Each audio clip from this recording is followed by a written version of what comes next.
Dear students, Salam Alaikum. This is topic 1 Introduction to Integration in Math 200 Calculus 2. Geometrically, the derivatives mean slopes, which is tangents, and in integration means areas and volumes. So, geometrically, they have two independent definitions and two independent existences. But for practical purposes, we use a basic connection between integration and differentiation. And that basic connection is given in rule 1. Given a function is lowercase f, we'll call it small f. If you integrate small f, you will get capital F. Capital F means uppercase or big. Some people can say in simple English, but the correct word is capital F and uppercase F. When you integrate small f, you will get capital F plus C, and when you differentiate capital F, you will get small f. And derivative of a number is 0. Just remember that C is some constant which can be negative, positive, or 0. It is some number which will be fixed after we finish the integration. So the focus is on the integration, not on the number C.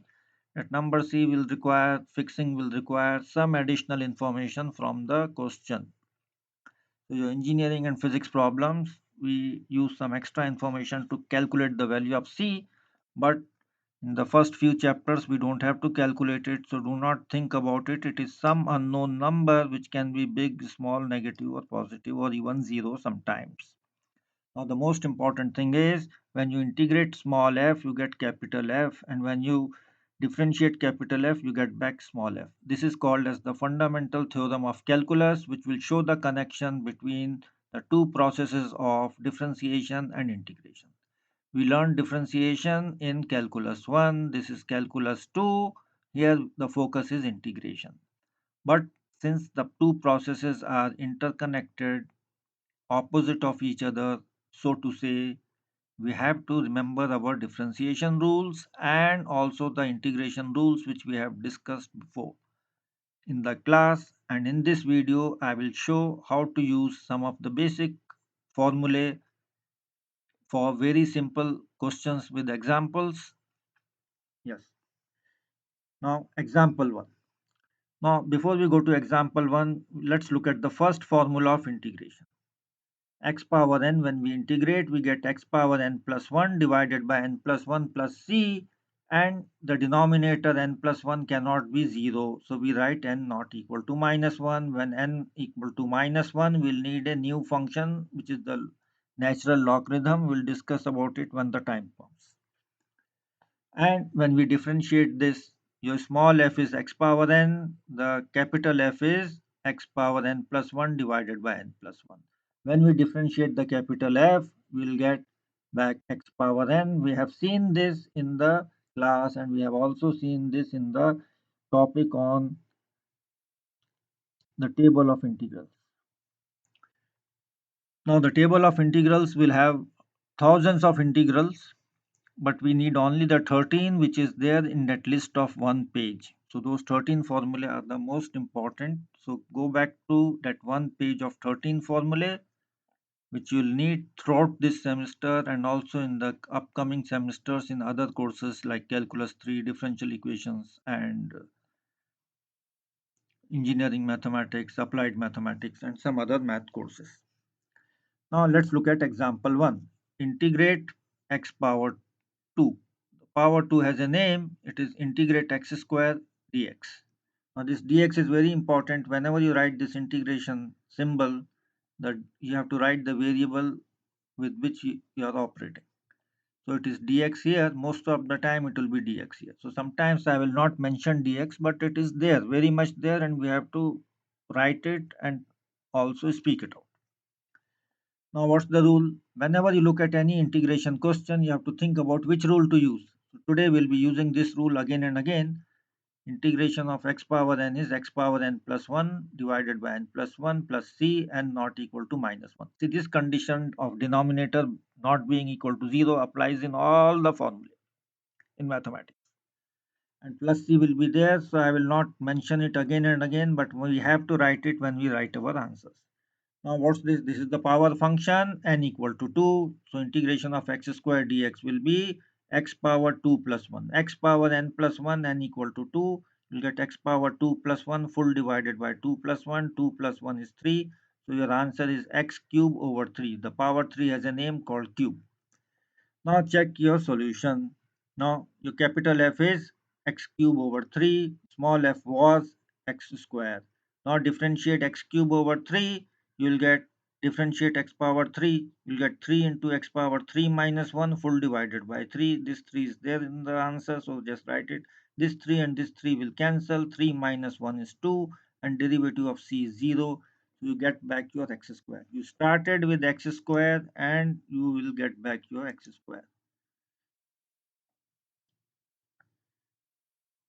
See, you started with x square and after you finish your integration, you will get back your x square here. So this is it what you are doing. So if you integrate x square, you will get x cube over 3 and when you differentiate it, you will get back your x square. Now let's look at another example. Evaluate the integral x power 5. Now again, this is the power function. We are integrating here. What's the integration rule? Each time you see a question, think about the rule. So it is x power n integration is x power n plus 1 divided by n plus 1. So use this rule. Now how much is n? N is equal to 5. Now, now what's your answer? Your answer is very simple. 5 plus 1, n plus 1 divided by n plus 1. So you will get x power 6 over 6 plus c. Again, you can differentiate and check your answer. This time I will read it out. In all the cases, I am not going to read in detail. To differentiate x power 6 over 6, you'll get 6 into x power 6 minus 1. 6 minus 1 is 5. This 6 will get cancelled. You will get x power 5. Derivative of a number is 0. So we write 0 here. Don't carry it forward. Just x power 5 plus 0 is x power 5. So no need to keep writing the 0 again and again. Next is evaluate the integral 1 over x square. Now we need a little bit of algebra. 1 over x power m is x equal to x power minus m. When the power goes from down to up in this formula, it becomes minus m. So it is 1 over x square. It will become x power minus 2. Again, it's a power function. So you are going to use the same rule for the power.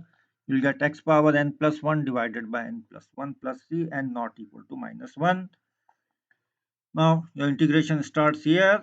1 over x square is x power minus 2. So this is your question before the integration. Now this is your answer. Your answer is just one line. X power n plus 1 minus 2 plus 1 is minus 1 and minus 2 plus 1 in the denominator is minus 1. This minus 1 in the denominator will come up like this and this x power minus 1, use your algebra, will become minus 1 over x. Now again you can differentiate and check your answer as before. Now let's look at a new question. Evaluate, this is the fourth example, root x dx. Now we have to understand this symbol from your algebra. Square root of x means x power half. Now again this is a power function, so we are again going to use integration of x power n formula which is written here. Now how much is the power? Power is half. So this first you do your simplification. Here there is no integration in red. The integration will be shown in yellow. Your integration stops here. Integration is just one line here. Now you can again do some algebra here. This algebra is given in red color. Your integration is just the yellow part, which is x power half plus 1, the full divided by half plus 1. Half plus 1 is 3 by 2. Please do not write 0.5 and 1.5. You have to learn to use fractions in your calculus class. Now x power 3 by 2 full divided by 3 by 2. This 3 by 2 will become 2 by 3 and you will get x power 3 by 2 plus c. Now this x power 3 by 2, again you have to use some algebra. which you have to write it as x power 1 plus half, which is x power 1 into x power half, which is x square root of x. Sometimes we don't say square root because the square word is understood, we just say root. But it's better to say square root because there are other types of roots which we'll discuss after some time. Now again check your solution. Now this differentiation I want to do and show it to you. Now it is differentiation of 2 over 3 x power 3 by 2. Your capital F is 2 over 3 x root x. You write it as x power 3 by 2. Now you differentiate, you'll get 2 by 3 will come out. You'll get into n into x power n minus 1. N equal to 3 by 2 in your differentiation. So 3 by 2 into x power 3 by 2 minus 1. 3 by 2 minus 1 is half, and this 2 by 3 into 3 by 2 is 1. No need to write the 1. Derivative of a number is 0, so derivative of c is 0, x power half, which is square root of x. So this is what is happening. The integration part is very small. We have to spend some time on the algebra of it. So today just focus that square root means power half. Now the fifth example, evaluate the integral sine 4x. Now we cannot use the power function, we have to use the integration rule for the sine function. So integration of sine kx is equal to minus cos kx dx. Just look at the formula from your one page formula, read the question and then think which formula to use. You have to fit the right formula, choose the right formula. Now k equal to 4 and your integration is equal to only one line. Just remember in direct questions it is one line or half line. It is minus cos 4x by 4 plus c. This is the rule you see here, k equal to 4. Just substitute it, you will get it. Now what's the differentiation rule? Your small f is sine kx, capital F is minus cosine 4x over 4. Now what's the rule for differentiation? When you differentiate cos kx, you get minus k sine kx. Now check the solution. When you differentiate minus cos 4x over 4, you will get derivative of cosine is minus sine into sine minus sine 4x into derivative of 4x. U equal to 4x. Derivative of 4x is 4 into 1 equal to 4. Derivative of kx is k into 1 which is equal to k. So this 4 will get cancelled, minus into minus is plus, you will get back your sine 4x. Just remember, you start with a question and you get back your question. So this checking of answers is very important in long questions. The long answer will be 5 minutes and checking of by differentiation will take just 1 minute because differentiation is only 2 lines in most cases or 3 lines in most almost all the cases. We will not do very complicated differentiations and integrations in this course. Next example, evaluate the integral cos 6x. Now, what's the integration formula for cosine? Go to the table by recalling it. Okay, don't open the paper, just look at it.